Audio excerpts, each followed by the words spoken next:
అపోస్తుల కార్యములు 14వ అధ్యాయం 22వ వచనం చదువుతాం. అపోస్తుల కార్యములు 14:22 శిష్యుల మనసులను దృఢపరిచి విశ్వాసమందు నిలకడగా ఉండవలననియు అనేక శ్రమలను అనుభవించి మనము దేవుని రాజ్యంలో ప్రవేశింపవలననియు వారిని హెచ్చరించిరి. తర్వాత యోహాను సువార్త 4వ అధ్యాయం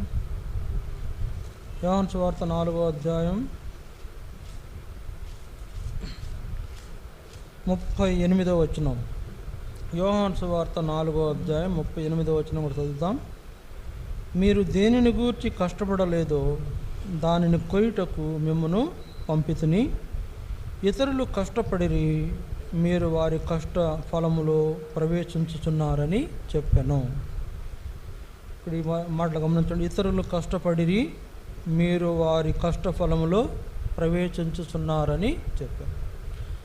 కానీ ఇక్కడ రాయబడిన మాటల్లో మరి ఇతరులు కష్టపడ్డారు, మనం ఆ కష్ట ఫలములో ప్రవేశించిన వారుగా ఉన్నాం. ఇతరులు కష్టపడ్డారు, ఆ కష్ట ఫలములో మనం ప్రవేశించాం. చూడండి, ఈరోజు మనం ఇక్కడ కూర్చొని దేవుని మందిరంలో కూర్చొని దేవుని వాక్యం వింటున్నాము, ఆరాధన చేస్తున్నాము, లేకపోతే బలలో పాలు పొందుతున్నాము, మందిరానికి రావడం ద్వారా దీవెన పొందుతున్నాము, దీవించబడుతున్నాము అంటే కారణం ఏంటంటే మనకు ముందు తరంలో అనగా ప్రారంభ దినాల్లో అనేక కష్టాలు ఎదుర్కొన్నారు మన పితరులు.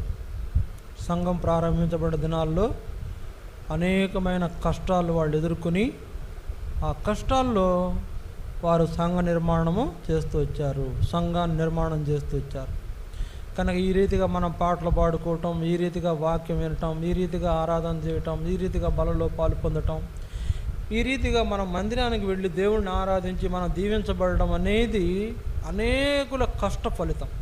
సరే, మనకు ముందున్న వారు పడ్డ కష్టాల్లో నుండి వారు సంఘాన్ని నిర్మాణము చేశారు. కనుక నా తలంపు ఏంటంటే కష్టములైనా, శ్రమలైనా, హింసలైనా వారు ప్రభు పక్షంగా నిలబడ్డారు. శ్రమైనా, హింస అయినా వారు పారిపోలేదు, ప్రభు పక్షంగా నిలబడ్డారు. ప్రభు పక్షంగా నిలబడి ప్రభు పని కొరకై వారు ఎన్నో శ్రమలు పడుతూ వచ్చారు, ఎన్నో శ్రమల్లో నుండి వచ్చారు. కనుక వారు పడిన కష్టఫలంలో మనం ప్రవేశించి ఈరోజు ఆనందిస్తున్నాం. వాళ్ళకి ఇలాంటి చక్కనైన మందిరాలు లేవు ఆ రోజుల్లో, వాళ్ళకి ఇలాంటి ఫ్యాన్లు సౌకర్యం లేదు ఆ రోజుల్లో, వాళ్ళకి ఇలాంటి మైకులు, సౌండ్ సిస్టమ్స్ లేవు ఆ రోజుల్లో. సరే, వాళ్ళకి ఇలాంటి లైటింగ్ లేదు, వాళ్ళకి ఇలాంటి చక్కనైన రోడ్లు లేవు, లేకపోతే ఇలాంటి చక్కనైన కాలనీలు లేవు. పాత రోజుల్లో చాలా దీనమైన స్థితిలో వాళ్ళు ఉన్నారు. అనేక హింసల్లో, శ్రమల్లో వాళ్ళు ఉండి సంఘ నిర్మాణంలో వాళ్ళు ఎంతో ప్రయాసపడ్డవారుగా ఉన్నారు. వారి పడిన కష్టము సంబంధించిన దానివలన కలిగిన ఫలములో మనం ప్రవేశించి ఈరోజు ఆనందంగా ప్రభు సన్నిధిని అనుభవిస్తున్నాం. ఇది మామూలు విషయం కాదు, చాలా గొప్ప సంగతి. ఇతరులు కష్టపడ్డారు, వారి కష్టపడిన వారి కష్ట ఫలములో మనం ప్రవేశిస్తూ ఆనందంగా దేవుని మందిరంలో గడపగలుగుతున్నాము అనేది జ్ఞాపకం చేసుకోవాలి. కనుక ఎలాంటి అనుభవం కలిగి ఉండాలంటే మన పితరులు, మన పూర్వీకులు అంటే ఆదిమ సంఘస్థులు సంఘ నిర్మాణం కొరకు ఎన్ని శ్రమలు, ఎన్ని హింసలు ఎదురైనా వాళ్ళు ఏం చేశారంట, ప్రభు పక్షంగా వారు నిలబడ్డారు, దేవుని పరిచర్య పక్షంగా నిలబడ్డారు, మందిరం పక్షంగా నిలబడ్డారు, సేవకుని పక్షంగా నిలబడ్డారు, దేవుని పరిచర్య పక్షంగా నిలబడ్డారు. చూడండి, సువార్త అంటే వాళ్ళు ఏం అదురు లేకుండా బెదురు లేకుండా సువార్త చేశారు. ఆ దినాల్లో ప్రార్థన చేసుకుంటూ కూడా బెదిరించారు. ఆ దినాల్లో ప్రార్థన కూడా చేసేవాళ్ళు. అందువలన సంఘ నిర్మాణం జరగడానికి వాళ్ళు పడిన కష్టాలు ఈ రోజుల్లో మనకు లేవు. ఉంటే అతను మనం ఎప్పుడో పారిపోయేవాళ్ళం అనుకోండి, అది వేరే సంగతి. కనుక వాళ్ళు పడిన కష్టఫలంలో మనం ప్రవేశించి ఆనందిస్తున్నప్పుడు వాళ్ళు ఎలా కష్టపడ్డారో, వాళ్ళు ఎలాంటి శ్రమలు, హింసల్లో ఉండి కూడా ప్రభు పక్షాన ఉన్నారో మనం జ్ఞాపకం చేస్తూ మనం కూడా అలా ప్రభు పక్షానుండి ప్రభు పనిని, ప్రభు యొక్క సంఘ మరి పరిచర్యను కొనసాగటానికి మన వంతు సహకారంగా మనము సహకరించేవారుగా ఉండాలి. చూడండి, కొన్ని విషయాలు మీ గమనాన్ని తీసుకొస్తా. ఎవరైనా కూడా ఆ పాత దినాల్లో వాళ్ళకు వచ్చిన శ్రమల్లో, హింసల్లో, నిందల్లో, అవమానాల్లో ప్రభు పనిపక్షంగా వాళ్ళు ఉన్నారు. అట్లా మనం కూడా ఉండాలనేది మన జ్ఞాపకం చేయబడుతున్న విషయం. చూడండి, మొదటిదిగా అపోస్తుల కార్యములు 4వ అధ్యాయం మొదటి 3 వచనాలు చదువుకుంటాం. అపోస్తుల కార్యములు 4వ అధ్యాయం మొదటి 3 వచనాలు. అక్కడ కొన్ని సంగతులు చూద్దాం. అపోస్తుల కార్యములు 4వ అధ్యాయం మొదటి 3 వచనాలు. వారు ప్రజలతో మాట్లాడుచుండగా యాజకులను, దేవాలయ అధిపతియు, సద్దుకయ్యులను వారు ప్రజలకు బోధించుటయు, యేసును బట్టి మృతులలో నుండి పునరుద్ధానం కలుగునని ప్రకటించుటను చూసి కలవరపడి వారి మీదికి వచ్చి వారిని బలాత్కారముగా పట్టుకుని సాయంకాలమైనందున మరునాటి వరకు వారిని కావలిలో ఉంచిరి. ఇక్కడ మన జ్ఞాపకం చేసుకుంటే వారు ప్రజలతో మాట్లాడుచుండగా, ఎవరు? శిష్యులు పేతురు, యోహాను ఇద్దరు కూడా ప్రజలతో మాట్లాడుతున్నారు. ఎక్కడ మాట్లాడుతున్నారు? యెరూషలేములో దేవాలయం దగ్గర మాట్లాడుతున్నారు. యెరూషలేం దేవాలయం దగ్గర పేతురు, యోహాను ప్రజలతో మాట్లాడుతున్నారు. అంతకుముందు కూడా మరి 2వ అధ్యాయంలో కూడా మనం చూస్తే పేతురు సువార్త చెప్పాడు. సువార్త చెప్పిన తర్వాత అనేక మంది విని సువార్త ద్వారా రక్షణ పొందిన వారుగా ఉన్నారు, 3000 మంది. ఇక్కడ కూడా అలాగే సువార్త చెప్తుంటే, దేవాలయం దగ్గర సువార్త చెప్తుంటే ఏం చేశారంట? అక్కడ సువార్త చెప్తుంటే, వాళ్ళు ప్రజలతో మాట్లాడుతుంటే, వారు ప్రజలకు బోధిస్తుంటే, యేసును బట్టి మృతుల్లో నుండి పునరుద్ధానం కలుగునని ప్రకటించటాన్ని బట్టి చూసి అక్కడ అనేక మంది కలవరపడ్డారు. అనేక మంది కలవరపడి ఏం చేశారు? వారిని బలాత్కారంగా పట్టుకొని సాయంకాలం అయినందున మరునాటి వరకు వారిని కావలిలో ఉంచారు, జైల్లో ఉంచారు. చూడండి, వాళ్ళని బంధించారు, బలాత్కారంగా పట్టుకొని బంధించారు. ఎవరిని? పేతురును, యోహాను. ఎందుకు? సువార్త పక్షమున వాళ్ళు ప్రయాసపడుతుండగా. అనేకులు సువార్త చెప్తున్నారు, యేసే దేవుడు, యేసే రక్షకుడు, యేసు నామమునే మనం రక్షణ పొందగలం, కానీ ఏ నామమున పొందలేము. అపోస్తుల కార్యం 4:12 వ్రాయబడింది. కాబట్టి యేసు నామమునే రక్షణ, మరి ఏ నామమున రక్షణ లేదు. ఆకాశము క్రింద, భూమి పైన ఈ నామమునే మనకు రక్షణ అని వాళ్ళు ప్రకటిస్తుంటే అక్కడ అనేక మందికి ఇబ్బంది కలిగి వాళ్ళు ఏం చేస్తున్నారంటే వాళ్ళను బలాత్కారంగా పట్టుకొని మరుసటి రోజు వరకు వాళ్ళని బంధించిన వారుగా ఉన్నారు.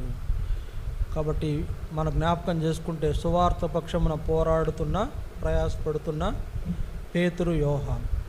చూడండి, వాళ్ళకు శ్రమ కలిగింది, వాళ్ళకు ఒక ఇబ్బంది కలిగింది. ఏంటంటే బెదిరిస్తున్నారు, మీరు సువార్త చెప్పకూడదు అని బెదిరిస్తున్నారు. బెదిరిస్తే వాళ్ళు ఏం చేశారు? మేము చెప్పకుండా ఉండలేము. అందుకని చూడండి 19వ వచనం, 18-19 చూడండి. అప్పుడు వారిని పిలిపించి, మీరు యేసు నామమును బట్టి ఎంత మాత్రమును మాట్లాడకూడదు, బోధింపనకూడదని వారికి ఆజ్ఞాపించిరి. అందుకు పేతురును, యోహాను వారిని చూసి, దేవుని మాట వినుట కంటే మీ మాట వినుట దేవుని దృష్టికి న్యాయమా? మీరే చెప్పుడి. మేము కన్నవాడిని విన్నవాడిని చెప్పలేకయుండమని వారికి ఉత్తరము ఇచ్చారు. సరే, మేము మీ మాట వినాలా, దేవుని మాట వినాలా? దేవుని మాటే కదా వినాలి. కాబట్టి ఆయన చెప్పిన మాటలు చెప్తున్నాం, ఆయన ద్వారా మేము చూసిన సంగతులు నేను మీకు చెప్తున్నా. ఏంటా సంగతులు?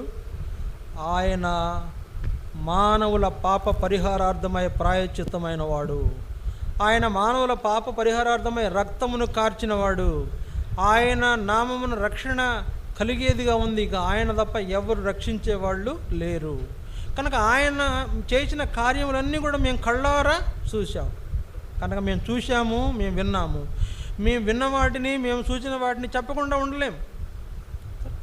వాళ్ళేమో బెదిరిస్తున్నారు, మీరు యేసు నామమును బట్టి మాట్లాడకూడదు, బోధించకూడదు అని బెదిరిస్తుంటే వీళ్ళు అంటున్నారు, మేము కన్నవాడిని విన్నవాడిని చెప్పక ఉండలేము. కనుక శ్రమ వచ్చింది, హింస వచ్చింది, వాళ్ళని బంధించారు, వాళ్ళను కట్టేశారు, వాళ్ళను కావల్లో ఉంచారు, వాళ్ళని బెదిరిస్తున్నారు. అయితే వాళ్ళు శ్రమ వచ్చినప్పుడు, హింస వచ్చినప్పుడు వాళ్ళు ఏమీ కురింగిపోలేదు. ఏమంటున్నారు? మేము బోధించకుండా ఉండలేము, సువార్త చెప్పకుండా ఉండలేము. శ్రమ అయినా కూడా ప్రభు సువార్త పక్షంగా వారు నిలబడ్డారు. కనుక మనం కూడా సువార్త పక్షంగా నిలబడే వారికి ఉండాలి. దేవుని పరిచర్య సువార్త ఎంతో గొప్పది. యేసుప్రభు అన్నాడు, ఈ లోకం నుంచి వెళుతూ పరలోకానికి ఆరోహణం వెళ్ళకముందు ఏమన్నాడంటే, మీరు సర్వలోకానికి వెళ్ళండి, సర్వ సృష్టికి సువార్తను ప్రకటించండి, నమ్మి బాప్తిస్మం పొందినవాడే రక్షణ పొందుతాడు, నమ్మని వానికి రక్షణ లేదు. కనుక మీరు సువార్త ప్రకటించండి అని ప్రభువే చెప్పాడు. కనుక ఆ సువార్త ప్రకటించే పనిలో ప్రకటించకూడదని బెదిరింపు వచ్చినప్పుడు, వారు బాధించబడినప్పుడు, వారు బంధించబడినప్పుడు యోహాను కానీ పేతురు కానీ ఏం భయపడలేదు. ప్రభు సువార్త పక్షంగా వారు నిలబడ్డారు.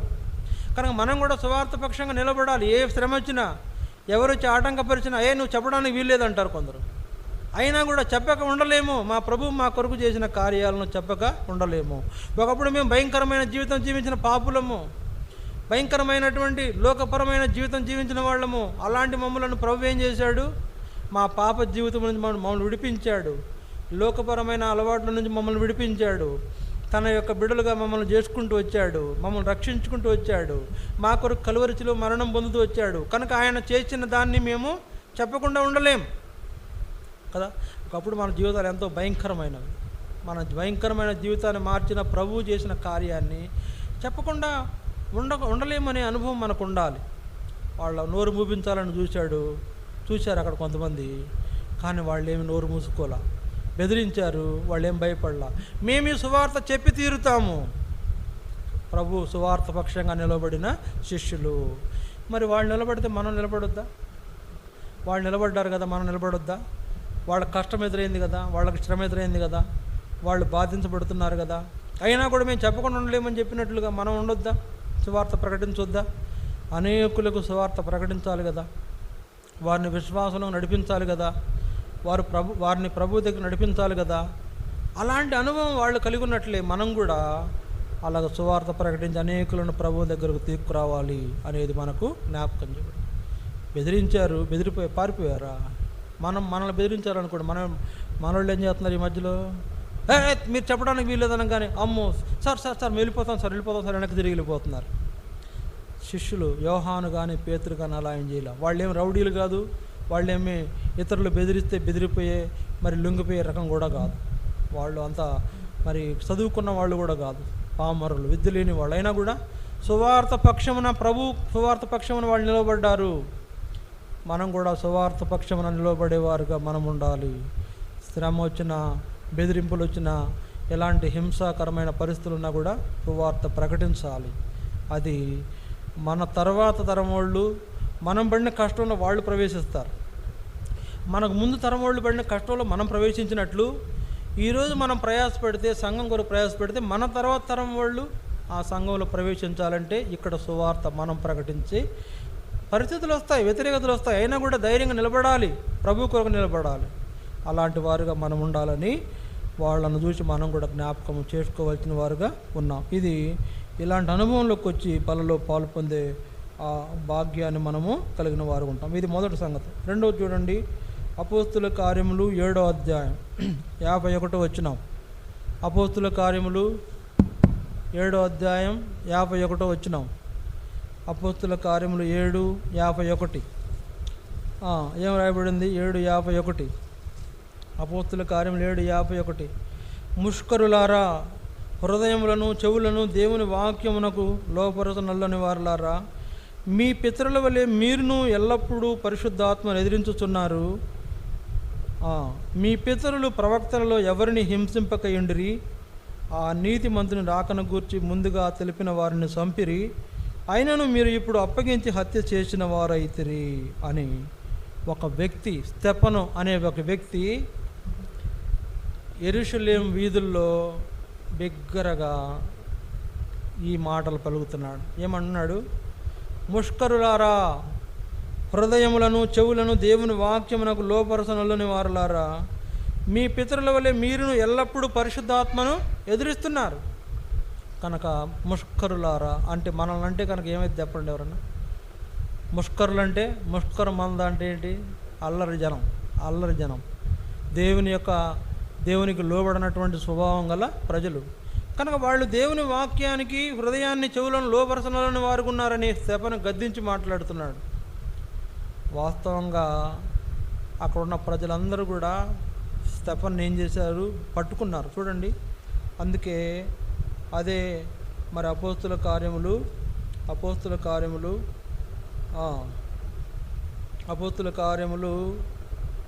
6వ అధ్యాయము 11వ వచనం నుంచి, అప్పుడు వారు వీడు మోషే మీదను దేవుని మీదను దూషణ వాక్యములు పలుకగా మేము వింటిమని చెప్పుటకు మనుషులను కుదుర్చుకొని ప్రజలను పెద్దలను శాస్త్రులను రేపి అతని మీదికి వచ్చి అతన్ని పట్టుకొని మహాసభ యొద్దకు తీసుకుని పోయి అబద్ధపు సాక్షులను నిలవబెట్టిరి. వారు ఈ మనుషుడు ఎప్పుడునూ ఈ పరిశుద్ధ స్థలమునకును మన ధర్మశాస్త్రమునకును విరోధముగా మాట్లాడుచున్నాడు. ఈ నజరేయుడైన యేసు ఈ చోటును పాడు చేసి మోషే మనకిచ్చిన ఆచరణను మార్చునని వీడు చెప్పగా వింటిమి అని అతని మీద ఆరోపణలు చేస్తున్నారు. ఎవరి మీద? స్టెఫను మీద. కనుక స్టెఫన్ను పట్టుకున్నారు, తనకు విరోధంగా సాక్ష్యము పలుకుతున్నారు. మేము యేసుని గురించి పలకటం వింటున్నాము, యేసుని గురించి ప్రకటిస్తున్నాడు. మోషే నియమించిన ఆచారాలను మార్చేస్తున్నాడు. మోషే ఏమో ధర్మశాస్త్ర ప్రకారము దేవునికి లోబడండి అని చెప్తుంటే యేసుప్రభు ఏం చెప్పాడు? క్రొత్త నిబంధన ప్రకారం మీరు దేవునికి అప్పగించుకోండి అని చెప్తున్నాడు. ఇప్పుడు స్టెఫను క్రొత్త నిబంధనను యేసుప్రభు ఉద్దేశాలను ప్రకటిస్తుంటే వాళ్ళు అడ్డుకుంటే స్టెఫన్ ఏం చేస్తున్నాడు? గట్టిగా వారితో మాట్లాడుతుంది. ఏమని? ముష్కరులారా, హృదయములను చెవులను దేవుని వాక్యానికి లోపరుస్తున్నలని వారులారా అని కఠినంగా మాట్లాడగానే ఏమైంది? వాళ్ళందరూ కూడా పళ్ళు పటపని పళ్ళు కొరికారంట. చూసారా? 7వ అధ్యాయం 54వ వచనం. వారి మాటలు విని కోపంతో మండిపడి అతన్ని చూసి పండ్లు కొరికారు. కోపంతో పళ్ళు కొరికారంట. ఈ సంగతి తేల్చేస్తాం, నేను ఈ సంగతి చూసేస్తామని. కనుక స్టెఫను పరిశుద్ధాత్మ చేత నిండినవాడై పరిశుద్ధాత్మ పూర్ణుడై దేవుని యొక్క మాటలను అక్కడ వాళ్ళు చెబుతూ మీరు దేవుని వాక్యానికి లోబడండి, దేవుని ఏర్పాటును జరిగించే వారికి ఉండాలని హెచ్చరిక చేస్తుంటే వాళ్ళందరూ స్టెఫను మీద పళ్ళు నూరారు. అంతేకాదు, పళ్ళు నూరితే పర్వాలా, లేకపోతే ఇంకో కోపంగా కొన్ని మాటలు మాట్లాడిన పర్వాలా, స్టెఫన్ను రాళ్ళు విసిరి సాగుకొట్టారు. స్టెఫన్ రాళ్లతో సాగుకొట్టారు. స్టెఫన్ మీద రాళ్ళు వేసి అతను చనిపోయే వరకు రాళ్ళు వేసి అతను కొట్టి రాళ్లతో సాగుకొట్టారు. కనుక స్టెఫను హతసాక్షి అయిపోయినాడు, చనిపోయినాడు. కనుక యేసు ప్రభు పక్షంగా, తన యొక్క పరిచర్య పక్షంగా నిలబడిన స్టెఫన్ను వాళ్ళు రాళ్లతో సాగుకొట్టితే స్టెఫన్ చనిపోయినాడు. సరే, కాబట్టి యేసు ప్రభు నిమిత్తం చేసే పనికి, పరిచర్యకు స్టెఫన్కు కూడా బెదిరింపు వచ్చింది. స్టెఫను కూడా శ్రమ పడాల్సి వచ్చింది. శ్రమ ఎదుర్కొంటూ వచ్చాడు, హింస ఎదుర్కొంటూ వచ్చాడు. ఎంతో భయంకరమైన పరిస్థితి. వాళ్ళు పళ్ళు కొరుకుతున్నారు.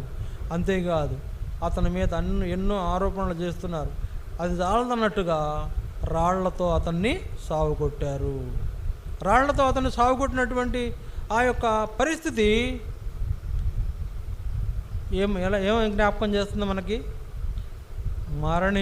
అతను మరణించాడు. స్టెఫను మరణించాడు. స్టెఫను హతసాక్షిగా చనిపోయినాడు. కనుక ప్రభు పక్షముగా, లేకపోతే ప్రభు పనిపక్షంగా నిలబడిన స్టెఫనుకు శ్రమ వచ్చిందా లేదా? హింస కలిగిందా లేదా? అయినా కూడా ప్రభు పక్షంగా నిలబడి ఆయన గొప్ప శబ్దంతో ప్రార్థన చేశాడు. ఈ స్టెఫను చంపినప్పుడు ఈ పౌలు గారు కూడా ఉన్నాడు అక్కడ. పౌలు గారు కూడా చూస్తున్నాడు.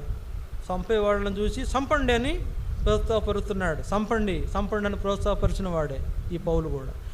అట్లాంటి ఆయన సౌలు ఉన్నప్పుడు అలాగా ఆ స్టెఫను సాగుకు సమ్మతించిన సౌలు అని ఉంది. కనుక అట్లా సౌలు స్టెఫను సాగు సమ్మతించాడు. అక్కడ అనేక మంది రాళ్లతో అతను సాగు కొట్టారు. అయితే అతను ఒక ప్రార్థన చేశాడు. ఏం ప్రార్థన చేశాడు? ప్రభువా, ఈ పాపము వారి మీద మోపకము.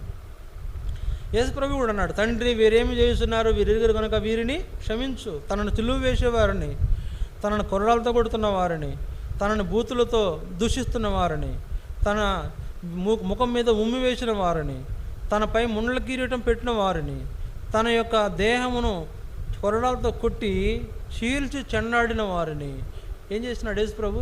తండ్రి వీరేమి చేస్తున్నారు, వీరెరుగురు కనుక వీరిని క్షమించు. అలాగే స్టెఫన్ను కూడా రాళ్లతో కొడుతున్నప్పుడు అతను చనిపోతూ ప్రభువా, ఈ పాపము వీరి మీద మోపకుము అని చేసిన ప్రార్థన గొప్పదైన మార్పును తీసుకొచ్చింది. సంఘం అక్కడి నుంచే చాలా విస్తరించడం ప్రారంభించింది. కనుక స్టెఫను హతసాక్షి అయిపోయినా కూడా ప్రభు పక్షంగా నిలబడ్డాడు. దేవుని పరిచర్య పక్షంగా నిలబడ్డాడు. మనం నిలబడుతున్నామా? దేవుని పరిచర్య పక్షంగా నిలబడుతున్నామా? స్టెఫను ఆత్మపూర్ణుడై అక్కడ దేవుని మాటలను ప్రకటించినట్లుగా మనం ప్రకటించగలుగుతున్నామా? అసలు మనలో ఆత్మ ఉందా? దేవుని ఆత్మ ఉందా? దేవుని ఆత్మ పరిపూర్ణత మనలో ఉందా? అలాంటి వాడుగా ఉన్న స్టెఫను శ్రమలు హింసలు నిలబడి ప్రభు పక్షంగా పోరాడుతున్నాడు. మీరు ముష్కరులు, దేవుని వాక్యానికి లోబడిన వారు అంటే చనిపోయినాడు. చూసారా? హతసాక్షి అవడానికి కూడా ఇష్టపడ్డాడు, కానీ ప్రభు పక్షముగా లేకపోతే ప్రభు పనిపక్షంగా నిలబడడానికి ఆయన ఏం పారిపోలేదు స్టెఫను. కాబట్టి మనం కూడా ప్రభు పక్షంగా నిలబడాలి, ప్రభు కార్యాల కొరకు నిలబడి ఆయన పరిచర్య జరిగించడానికి మన వంతుగా మనం అంటే మరణం వచ్చినా కూడా భయపడకుండా నిలబడేవారుగా మనం ఉండాలి అనేది జ్ఞాపకం చేయబడుతుంది. ఇది రెండవది. మూడవది చూడండి, అపోస్తుల కార్యములు 12వ అధ్యాయం 1, 2, 3 వచనాలు చూడండి. అపోస్తుల కార్యములు 12వ అధ్యాయము 1, 2, 3 వచనాలు. అపోస్తుల కార్యములు 12, 1, 2, 3 వచనాలు. దాదాపు అదే కాలమందు రాజైన హేరోదు సంఘపు వారిలో కొందరిని బాధ పెట్టుటకు బలాత్కారముగా పట్టుకొని యోహాను సహోదరుడైన యాకోబును ఖడ్గముతో చంపించెను. ఇది యూదులకు ఇష్టమైన కార్యమని తెలుసుకొని పేతురును కూడా పట్టుకొనెను. ఆ దినములు పులిని రొట్టెల పండుగ దినములు. ఇక్కడ గమనించండి, దాదాపు అదే కాలంలో రాజైన హేరోదు సంఘపు వారిలో కొందరిని బాధ పెట్టడానికి పూనుకున్నాడు, సంఘాన్ని హింసించడానికి పూనుకున్నాడు. రాజైన హేరోదు అనేటువంటి ఈ వ్యక్తి సంఘాన్ని హింసించడానికి పూనుకున్నాడు. కనుక అదే కాలంలో అంటే యేసు ప్రభు చనిపోయి వెళ్ళిన తర్వాత సంఘ నిర్మాణం జరుగుతున్న కాలంలో అతడు సంఘంలో కొందరిని బాధ పెట్టడానికి బలాత్కారంగా పట్టుకున్న హేరోదు. కనుక అప్పటికే యోహాను సహోదరుడైన యాకోబును ఖడ్గంతో చంపించాడు. యోహాను సహోదరుడైన యాకోబును అప్పటికే చంపేశాడు ఈ హేరోదు. ప్రజలేమో రాళ్ళు రువి స్టెఫనును చంపితే ఈ వ్యక్తినేమో రాజు అయిన హేరోదు చంపుతున్నాడు. కనుక అక్కడ లోకల్లో ఉన్న ప్రజలతో ప్రమాదం ఉంది, తర్వాత అధికారులను చేసే అధికారులతో కూడా ప్రమాదం ఉంది, రాజులతో కూడా ప్రమాదం ఉంది. రాజు అయిన హేరోదు సంఘంలో కొందరిని బాధ పెట్టాలని నిర్ణయించుకున్నాడు. యోహాను సహోదరుడైన యాకోబును అప్పటికే ఖడ్గంతో చంపించేశాడు. అదే సమయంలో ఇక్కడ ఉన్న ప్రజలకు ఇది ఇష్టంగా, యూదులకు ఇష్టంగా ఉందని చెప్పి ఏం చేసినాడు, పేతురును కూడా పట్టుకొని చెరసాల్లో వేశాడు. కనుక ఇక్కడ నా తలంపు చూడండి, ఈ యాకోబును ఖడ్గంతో చంపించిన సందర్భంలో పేతురుని పట్టుకుంటే పేతురికి ఎలాగ ఉంటుంది? ఈయన పట్టుకోక మునుపు ఒక అతను పట్టుకొని చంపేశారు, తర్వాత ఈయన పట్టుకున్నారు. ఎలా ఉంటుంది పేతురికి? నాకు తెలిసి చాలా భయపడాలి కదా, చాలా భయం వేస్తుంది. అమ్మో నన్ను కూడా చంపేస్తారేమో భయం ఖచ్చితంగా ఉంటుంది. అలాంటి సమయంలో అక్కడ చెరసాలలో వేసిన పేతురు కూడా ఎలాంటి పరిస్థితుల్లో ఉండి అంటే అక్కడ మరి సావు అనే శిక్ష విధించబడుతున్న ఆ పరిస్థితుల్లో పేతురు చెరసాలలో ఉండి ఏం చేస్తున్నాడు? నిద్రపోతున్నాడు. చెరసాల్లో వేస్తే చెరసాల్లో హాయిగా నిద్రపోతున్నాడు. అతను చెరసాల్లో హాయిగా నిద్రపోవడానికి కారణం ఎవరు? సంఘం. అతను చెరసాల్లో వేస్తే సంఘం ఏం చేస్తుంది? సంఘం ఒక చోట కూడుకొని ప్రార్థన చేస్తున్నారు. ప్రభువా, మా అన్న పేతురు అన్నను తీసుకెళ్ళి చెరసాల్లో వేశాడు హేరోదు యొక్క చెరలో నుండి పేతురు గారిని విడిపించు అని సంఘస్థులు కొంతమంది ఒక చోట కూడి ప్రార్థన చేస్తున్నారు. ఒక ఇంట్లో కూడి ప్రార్థన చేస్తున్నారు, ప్రభువా పేతురుని చెరసాల్లో నుంచి విడిపించు. కనుక అందువలన వాళ్ళు ప్రార్థన చేస్తుంటే ఇక్కడ ఇతను ఏం చేస్తున్నాడు? చక్కగా పడుకున్నాడు. చూడండి, అందుకని 12వ అధ్యాయంలో 12వ అధ్యాయం 6వ వచనం, హేరోదు అతను వెలుపలకు తీసుకురావాలని ఉండగా ఆ రాత్రి పేతురు 2 సంకెళ్లతో బంధింపబడి 2 సైనికుల మధ్య నిద్రించుచుండెను. 7వ వచనం చూడండి, 7వ వచనం, ఇదిగో ప్రభువు దూత అతని దగ్గర నిలిచెను, అతడుండిన గదిలో వెలుగు ప్రకాశించెను. దూత పేతురు ప్రక్కన తట్టి త్వరగా లేమని చెప్పి అతను లేపగా సంకెళ్ళు అతని చేతుల నుండి ఊడిపడి నిద్రపోతున్నాడు. ఏమండి, అంతకుముందు బంధించిన వాడిని చంపారే, అరే రేపు నా వంతు వస్తుంది నేను కూడా చనిపోతానని భయం వేయాలి కదా. అంటే నాకు తెలిసి ఎంతో భయం ఉండాలి, ఎంతో మరి భయపడుతూ గడపాలి అతను. కానీ నిశ్చింతగా నిద్రపోతున్నాడు. ఏంటి కారణం? బహుశ్రమ, భయంకరమైన శ్రమ. అంతేకాదు హింస, సావు రాబోతుందని తెలిసిన హింస. నాకు ముందు కూడా చంపారు అని కూడా చంపుతారేమో అనేటువంటి భయంకరమైనటువంటి పరిస్థితి కలిగిన ఆ సమయంలో పేతురు హాయిగా నిద్రిస్తున్నాడు. సంఘం ఏం చేస్తుంది? ప్రార్థన చేస్తుంది. సంఘ ప్రార్థన ద్వారా పేతురుకు ఆ భయం అనేది లేకుండా చేసిన దేవుడు. అందువలన ఎంతో శ్రమ వచ్చినా కూడా, ఇబ్బంది వచ్చినా కూడా పేతురు హాయిగా ప్రభువు మీద ఆధారపడి రెస్ట్ తీసుకుంటున్నాడు. దానికి రీజన్ ఏంటంటే సంఘము ప్రార్థన చేస్తాం. పేతురు ఏం భయపడితే ఏం చేయాలి? నాకు తెలిసి మెలకువగుండా ఆ రాత్రి అంతా కన్నీళ్లు గారవాలా. నేను పుట్టినప్పటి నుంచి మా నాన్నోళ్ళు నన్ను ఎలా అల్లారముద్దుకు పెంచారు, నేను ఎలా చక్కగా చేపలు పట్టేవాడిని, లేకపోతే నా జీవితం పలానా వరకు ఎంత చక్కగా నడిచింది, లేకపోతే యేసు ప్రభువుని నేను శిష్యునిగా చెప్పుకున్న తర్వాత, యేసు ప్రభు శిష్యుడైన తర్వాత నేను చక్కగా ఎన్నో అద్భుతమైన కార్యాలు కూడా చేశాను, నా జీవితం ఎంతో చక్కగా అయిపోయింది అనేటువంటి ఆనందంతో ఉండేటువంటి నా జీవితంలో ఇక ముగింపు వచ్చేసిందని భయపడుతూ ఎడుతూ కూర్చోవాలి. నాకు తెలిసి అతనేం ఎడుతూ కూర్చోాలా. శ్రమ అయినా హింస అయినా ప్రభు పక్షంలో ఉన్నాడు. ప్రభు కొరకు అతను నిలిచిన వాడుకున్నాడు. ఆ విధంగా సంఘము ఆ విషయం కొరకు ప్రార్థన చేస్తూ ఉన్న కారణం చేత పేతురు ఆ శ్రమలో నుండి, ఆ హింసలో నుండి, ఆ బాధలో నుండి తప్పించబడిన. కానీ ఇక్కడ నా తలంపు ఏంటంటే సంఘం ప్రార్థించాలి. శ్రమ వచ్చినప్పుడు ప్రార్థించాలి, హింస వచ్చినప్పుడు ప్రార్థించాలి. శ్రమలో హింసలో ప్రార్థిస్తున్నామా? చూడండి, మనం దేవుని రాజ్యం ప్రవేశించాలంటే ఊరికే కాదు, అనేక శ్రమలు పొందాలి. అనేక శ్రమలు పొందిన తర్వాతే మనం దేవుని రాజ్యంలో ప్రవేశిస్తామని అపోస్తుల కార్యంలో 14:22 మనం చూసాం. అనేకమైన శ్రమలు పొందని క్రైస్తవ విశ్వాసి దేవుని రాజ్యంలో ప్రవేశించడానికి వల్లపడదు, ఒకవేళ విడిపడపడదు. శ్రమ లేకుండా పరుగు అంటే పందెం లేకుండా బహుమానం రాదు కదా. శ్రమ లేకుండా మన జీవితంలో మెరుగైన అనుభవాలు రావు కదా. కాబట్టి అనేక శ్రమలు, హింసలు మనకు దేవుని రాజ్యానికి నడిపించే అనుభవంలో, దేవుని రాజ్యంలో ప్రవేశించే అనుభవం మనం ఉంచితే, అలాంటి అనుభవం మనకు కావాలంటే ఏం చేయాలా? సంఘంలో శ్రమ వచ్చినప్పుడు మనం ప్రార్థన చేయాలి. ఇంటిలో శోధన వచ్చినప్పుడు ప్రార్థన చేయాలి. మన జీవితంలో హింస కలిగినప్పుడు లేదా బాధ కలిగినప్పుడు ప్రార్థన చేయాలి. ఆ పరిస్థితుల్లో దేవుడే మనకు సహాయం చేసి మనల్ని భద్రపరిచే అనుభవం మనం కలిగి ఉంటాం. కనుక శ్రమ వచ్చినా పేతురు ఏం చేస్తున్నాడు? ప్రభు పక్షంగా నిలబడ్డాడు. అంతేకాదు పేతురు పక్షంగా, పేతురు చెరసాల ఉన్నప్పుడు పేతురు కొరకు సంఘం ప్రార్థన చేసినట్లు మనం కూడా ప్రార్థించవలసిన వారుగా ఉండాలి అనేది జ్ఞాపకం చేయబడుతుంది. ఇది మూడవది. నాలుగవది చూడండి. నాలుగవది అపోస్తుల కార్యములు 16వ అధ్యాయం 22-23 వచనాలు. అపోస్తుల కార్యములు 16వ అధ్యాయం 22-23 వచనాలు. అప్పుడు జనసమూహము వారి మీదకి దొమ్మిగా వచ్చును. న్యాయాధిపతులను వారి వస్త్రములు లాగివేసి వారిని బెత్తములతో కొట్టవలనని ఆజ్ఞాపించిరి. వారు చాలా దెబ్బలు కొట్టి వారిని చెరసాలలో వేసి భద్రముగా కనిపెట్టవలనని చెరసాల నాయకునికి ఆజ్ఞాపించిరి. ఇక్కడ పౌలు, శీల అనే ఇద్దరు శిష్యులు, పౌలు, శీల, వీళ్ళిద్దరూ కూడా మాసిదోనియా అనే ప్రాంతంలో ఫిలిప్పి అనేటువంటి పట్టణంలో సువార్త ప్రకృత్తు. అక్కడ లూదియా అనే సహోదరి మారుమనసు పొందిన తర్వాత, తన కుటుంబం రక్షించబడిన తర్వాత, అక్కడ సంఘ నిర్మాణం అంటే ఫిలిప్పి సంఘ నిర్మాణం చేసిన తర్వాత అక్కడ ఆ ప్రాంతంలో వారు సంచరిస్తూ ఉండగా ఒక దయ్యం పట్టిన స్త్రీ దగ్గరికి వారు వెళ్ళారు. వారు వెళ్ళినప్పుడు దయ్యం పట్టిన స్త్రీని బాగు చేశారు. ఆ దయ్యం పట్టిన స్త్రీ ద్వారా లాభం అంటే వ్యాపారం చేస్తున్న ఆ స్త్రీ యజమానులు ఏం చేశారంటే వీళ్ళని పట్టుకొని దౌర్జన్యంగా వాళ్ళను మరి బంధించారు.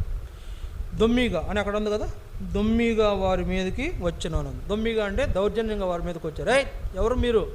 మా ప్రాంతానికి వచ్చి మా మనుషులను మీరు ఈ విధంగా మార్చేస్తున్నారని వాళ్ళ మీద దొమ్మిగా వచ్చినప్పుడు అది ఆ నోట ఈ నోట అధికారులు తెరిచి తీసుకెళ్ళి వీళ్ళని ఏం చేశారు? చెరసాలలో వేశారు, జైల్లో వేశారు.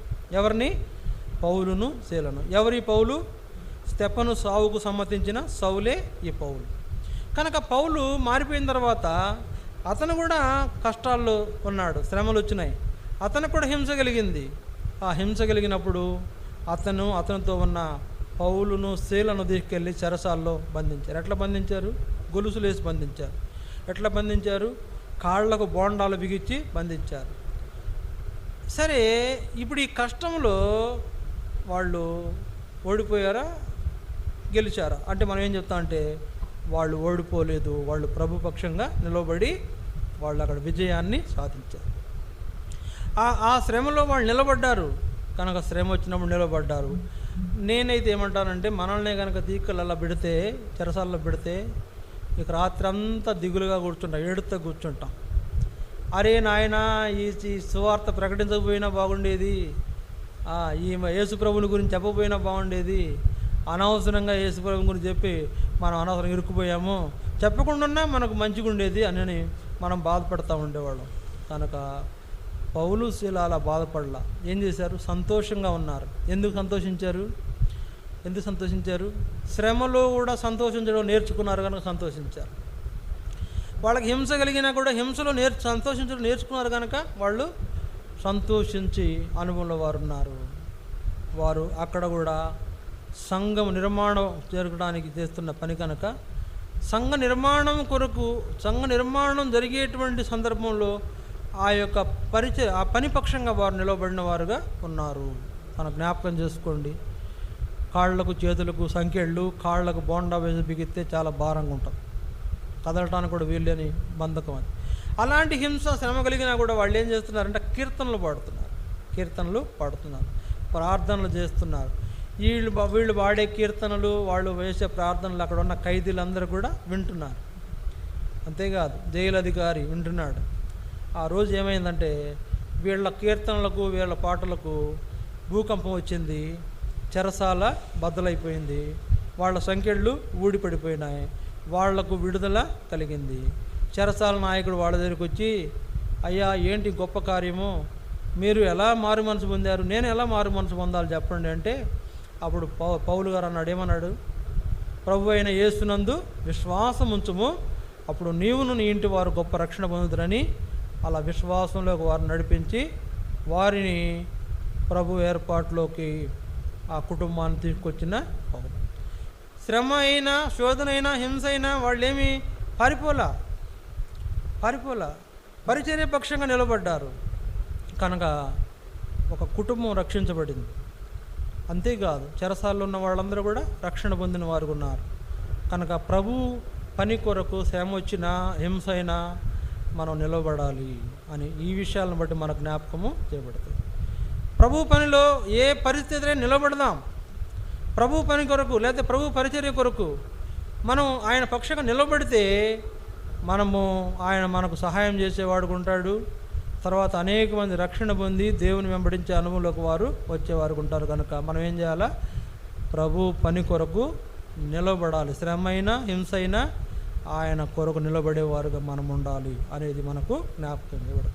ఇలా ఆదిమ సంఘంలో వాళ్ళు అనేక శ్రమలను అనుభవించి, ఎన్ని శ్రమలైనా హింసలైనా కూడా ప్రభు పక్షంగా నిలబడి సంఘ నిర్మాణం జరిగినట్లే మనం కూడా ఈ ఫిలిప్పీ ప్రార్థన మందిర సంఘ నిర్మాణం కొరకు ప్రయాసపడేవారుగా ఉండాలి.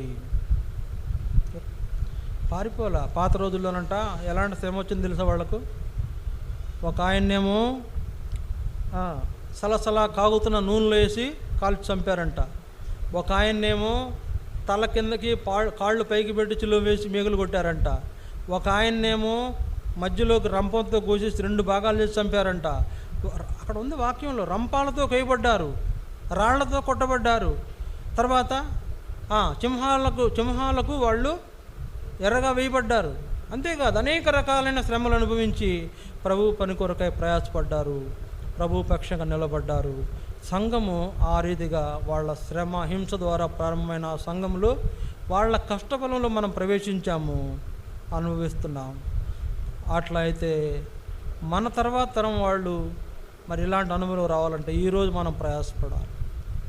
మన ఇంటి వాళ్ళు, మన కుటుంబం వాళ్ళు, మన రక్త సంబంధులు, మన బంధువులు, మన స్నేహితులు అనేకులు రక్షణ పొందాలంటే వాళ్ళు మనం కష్టపడిన దాంట్లో వాళ్ళు కూడా ప్రవేశించి ఆ ఫలాన్ని అనుభవించాల్సిన వారుగా వారు ఉండాలంటే మనం ఏం చేయాలా? ఇక్కడ సంఘం కొరకు మనం ప్రయాసపడేవారుగా ఉండాలి. శ్రమ అయినా హింస అయినా. ఎండ వేస్తే తట్టుకోలేకపోతున్నాం కదా, ఎండ వేస్తే తట్టుకోలేకపోతున్నాం. వాళ్ళు ఆ దినాల్లో ఎంత శ్రమపడి ఉంటారు. యేసు ప్రభువుని గురించి ప్రకటిత చంపేస్తానని బెదిరింపుండే చాలదా? యేసు నామమును బట్టి మళ్ళీ మాట్లాడేవా జాగ్రత్త అంటే చాలదా? వాళ్ళేం భయపడలా. కనుక మనం కూడా అంతే, ఎండైనా వానైనా ఏమైనా భయపడకూడదు. ఎలాంటి పరిస్థితి అయినా భయపడకూడదు. ఎంత దూరమైనా భయపడకూడదు. ఎంత ప్రయాసమైనా భయపడకూడదు. ప్రభు పక్షంగా మనము నిలబడాలి. నిలబడితేనే మనం కష్టపడిన దాంట్లో మన తర్వాత వాళ్ళు ప్రవేశిస్తారు. మనకు ముందు కష్టపడిన వాళ్ళ దాంట్లో మనం ఎలా ప్రవేశించామో అలాగా. కనుక అలా ఉండాలంటే శ్రమ వచ్చినా నేను ప్రభు పక్షం అని చెప్పగలగాలి. ఏ పరిస్థితి అయినా నేను ప్రభు పక్షాన ఉన్నాను, ఆయన నా పక్షం ఉన్నాడు, నేను ఆయన పక్షాన్ని నిలబడతానని చెప్పగలిగే అనుభవం మనం కలిగిన వారమై దేవుని ఏర్పాట్లో ప్రభు బలలో మనం పాలు పొందాలి. వాళ్ళెవరో శ్రమపడ్డారు, వాళ్ళు శ్రమపడితే వచ్చినటువంటి ప్రయోజనాలు మనం ప్రవేశించి పొందుతున్నాము అంటే మనం కూడా అలాంటి అనుభవంలో ప్రభు కొరకు ప్రయాసపడే వారికి ఉండాలి. అలాంటి అనుభవంలోని బలలో పాలు పొందాలి అనేది జ్ఞాపకం చేసుకోవాలి. కనుక ఈ అనుభవాలు శ్రమైనా హింస అయినా ప్రభు కొరకు నిలబడే అనుభవం లేకుండా బలలో చేయి వేయలేం. మనం చేయి వేయకూడదు. వేస్తున్నా అది మనకెంతో నష్టం కలిగే పరిస్థితి ఉంటుంది. అందువల్ల ప్రభు కొరకు నిలబడదాం, ఆయన పరిచర్యకు నిలబడదాం. ఒక తీర్మానం చేసుకుందాం, ప్రభువా ఏ పరిస్థితి అయినా నేను నీ పరిచర్య కొరకు నిలబడతాను, నీ కొరకు నిలబడతాను అని ఒక తీర్మానం చేసుకొని ఆ అనుభవంలోని బలలో మనం పాలు పొందాలి. మోకరించండి. వాక్యాన్ని ఆధారం చేసుకొని మనం ప్రభు బలలో పాలు పొందుతాం. మోకరించండి.